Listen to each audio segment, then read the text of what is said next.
नमस्कार साथियों, स्वागत है आपके अपने YouTube channel Vishnu coaching centre में। जी हाँ, यूपी में उत्तर प्रदेश पुलिस के 60,244 पदों पर भर्ती परीक्षा का अंतिम परिणाम घोषित कर दिया गया है। जैसा कि ये सभी आप लोगों को पता है, अब इसके बाद जो है यह सब इंस्पेक्टर भर्ती आने की तैयारी है। यानी इस माह में आप लोगों की सब इंस्पेक्टर की भर्ती की प्रक्रिया प्रारंभ होने जा रही है। पूरे डिटेल से हम लोग समझेंगे कि कब तक यह भर्ती आ रही है, और जो लोग भी सब इंस्पेक्टर की भर्ती की तैयारी में लगे हुए हैं उनके लिए एक सुनहरा अवसर है, अभी से लग जाइए। अभी मैं पूरे डिटेल से इसमें समझाऊंगा कि कुल कितने पद हैं, कितनी उम्र होनी चाहिए, कितना छूट एज में मिलेगा, और कब से एज की गणना होगी, क्या एक्स्ट्रा 3 साल का छूट मिलेगा या नहीं मिलेगा, ठीक है, क्या क्वालिफिकेशन होना चाहिए, और शारीरिक मानक क्या होना चाहिए, क्या सिलेबस है, इन सभी को अच्छे से हम लोग डिटेल से समझेंगे। शुरू से अंत तक हमारे चैनल पर आप लोग बने रहें, ठीक है। देखिए, सबसे पहले मैं आपको बता देना चाहता हूं कि कुल पद, जो एसआई का जो कुल पद है वह 4,543 पद है। कितना है? 4,543 पद। पहले तो ये देख लेते हैं नोटिफिकेशन क्या आया हुआ है, उसके बाद मैं पूरा बता रहा हूँ, ठीक है। ध्यान समझो, यहाँ क्या है कि इस माह शुरू होगी दरोगा भर्ती।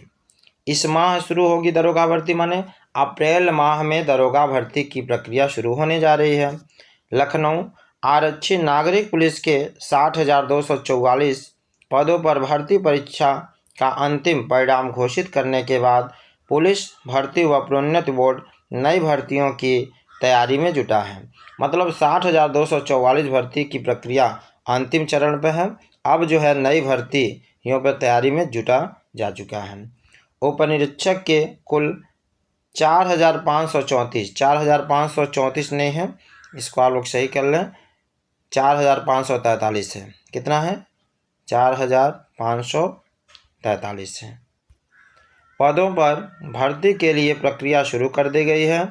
बोर्ड ने परीक्षा कराने के लिए एजेंसी के चयन के साथ ही अन्य प्रक्रिया शुरू कर दी है। इस माह के अंत तक दरोगा भर्ती की विज्ञप्ति जारी की जाने की तैयारी है। यानी इस माह के अंत तक दरोगा भर्ती की विज्ञप्ति जारी करने की तैयारी में एकदम लग गए हैं लोग।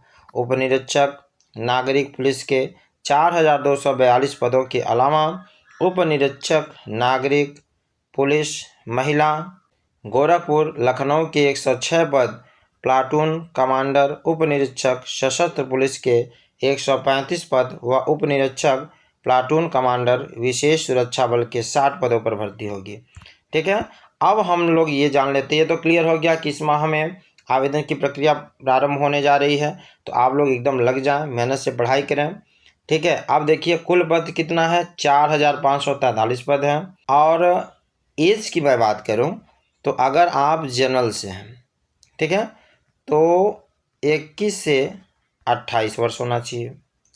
या तो मेल हो या तो फीमेल हो, महिला या पुरुष कोई भी हो। इसके बाद अगर आप ओबीसी से हैं तो आपको 5 साल की छूट मिलेगी। तो 28 और 5 कितना होता है? 33। यानी 21 से लेके 33 वर्ष तक अगर आपकी आयु है तो आप इस फॉर्म को भर सकते हैं या भर सकती हैं। और वहीं यदि हम एससी और एसटी का देखें तो इसमें भी 5 वर्ष की छूट है। यानी 21 से लेके 33 वर्ष तक इसमें यहाँ तक आवेदन आप कर सकते हैं। और इसमें देखिए 1 जुलाई 2025 को आयु की गणना होगी। कब से गणना होगी? 1 जुलाई 2025 को आपकी उम्र 21 साल हो जाना चाहिए। और इसमें देखिए जो सबसे बड़ी बात है, तो जो 3 साल का एज, मतलब एज में छूट की मैं बात कर रहा हूँ, तो 3 साल को एज में छूट मिलने की पूरी संभावना है। मतलब एक्स्ट्रा 28 दिन, मतलब 3-3 साल सबका बढ़ जाएगा। तो पूरी संभावना है। एज वाली बात जो है ना, पता है मुख्यमंत्री तक यह बात पहुंच चुकी है कि लड़के परेशान हैं, इधर वैकेंसी आई नहीं थी, ठीक है। तो 2 से 4 दिन में अभी क्लियर हो जाएगा कि एक्स्ट्रा 3 साल और छूट मिलेगी या नहीं मिलेगी। लेकिन पूर्णतया संभावना है कि आपको 3 साल एक्स्ट्रा और समय मिलेगा।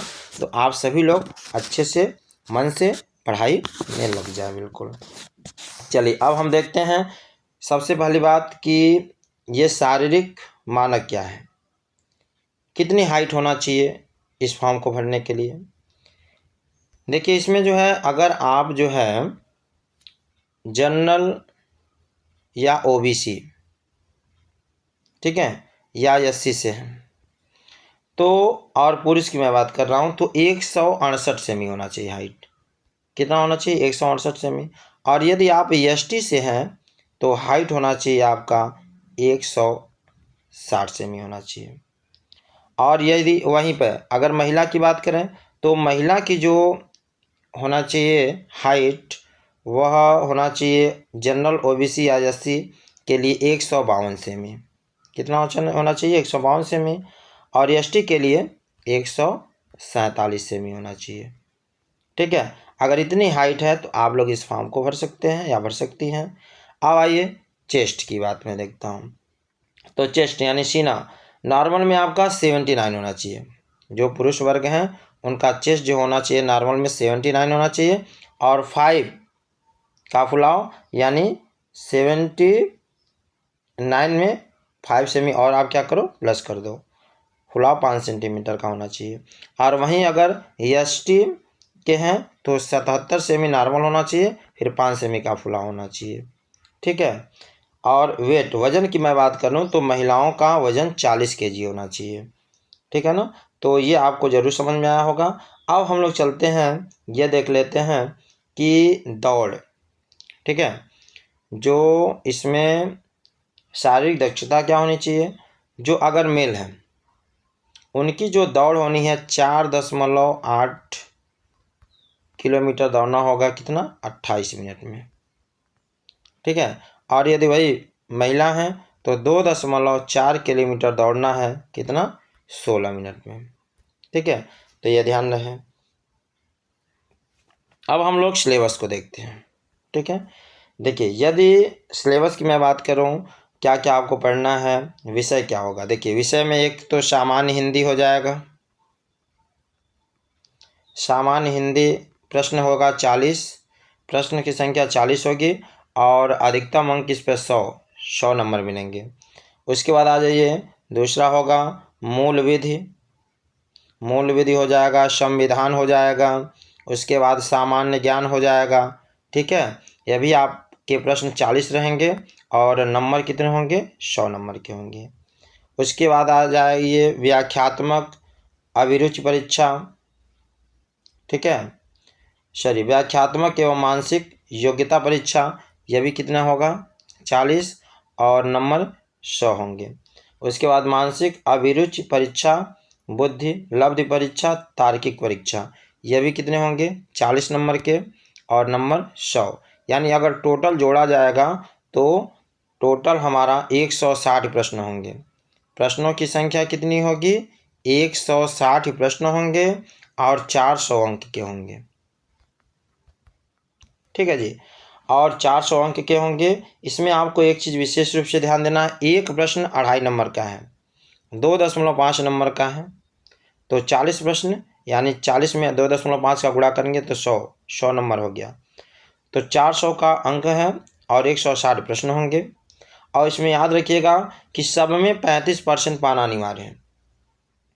सब में जो है सामान्य हिंदी में, मूल विधि, संविधान, सामान्य ज्ञान में, ठीक है, मानसिक योग्यता परीक्षा में, सब में 35% पास होना अनिवार्य है। ठीक है, तो यदि आप 35% से पास हो जाते हैं तो इसमें आगे आपका चयन किया जाएगा। यानी ये नहीं है कि केवल एक ही विषय में पास हो जाए तो हो जाएगा, सब नहीं, सब में पास होना है। ठीक है, तो बाकी अगर कोई भी डाउट्स हैं, कोई भी समस्या है तो आप लोग कमेंट करें, मैं उसका जवाब दूंगा। ऐसे ही अन्य वीडियो देखने के लिए मेरे चैनल को लाइक, सब्सक्राइब एंड शेयर जरूर करें।